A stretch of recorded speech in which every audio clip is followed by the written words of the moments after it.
ना उम्र की सीमा हो न जन्म का हो बंधन, जब प्यार होता है तो देखता है केवल मन। राजस्थान के हनुमानगढ़ जिले में एक ऐसी प्रेम कहानी ने जन्म लिया जिसकी चर्चा हर किसी की जुबान पर है। एक 40 साल की महिला और 22 साल के युवक के बीच में पनपा यह प्यार समाज की बंदिशों को ठुकराकर अपने अंजाम तक पहुंचा, लेकिन इसका अंत इतना भयानक होगा यह किसी ने नहीं सोचा था। हनुमानगढ़ जिले के संगरिया थाना क्षेत्र में यह दिल दहला देने वाला मामला सामने आया है, जहां एक अधेड़ उम्र की महिला और युवक ने साथ में अपनी जान दे दी। रविवार को उनके परिजन को सौंपे गए और पोस्टमार्टम के बाद इस दर्दनाक प्रेम कहानी का पूरा सच सामने आया है।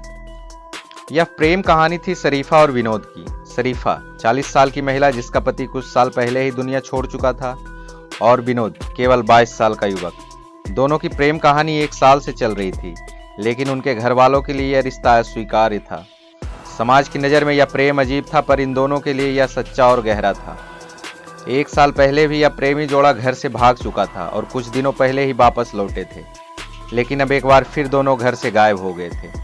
परिजनों ने उन्हें खोजने की बहुत कोशिश की, लेकिन तब तक बहुत देर हो चुकी थी। जब विनोद और शरीफा के चप्पल और मोबाइल नहर के पास मिले, तब सभी के दिल में एक डर ने घर कर लिया था। पुलिस को जब सूचना मिली तो सरदुल ब्रांच नहर की तलाशी ली गई। जैसे ही दोनों के शव नहर से निकाले गए, देखने वालों की रूह कांप गई। दोनों का एक एक हाथ रस्सी से बंधा हुआ था, जैसे कि दोनों ने कसम खाई कि अब हम कभी अलग नहीं होंगे। पर इस बार उनका साथ मौत के रूप में हुआ। हनुमानगढ़ की सजीव और खौफनाक प्रेम कहानी ने पूरे इलाके को हिलाकर रख दिया है।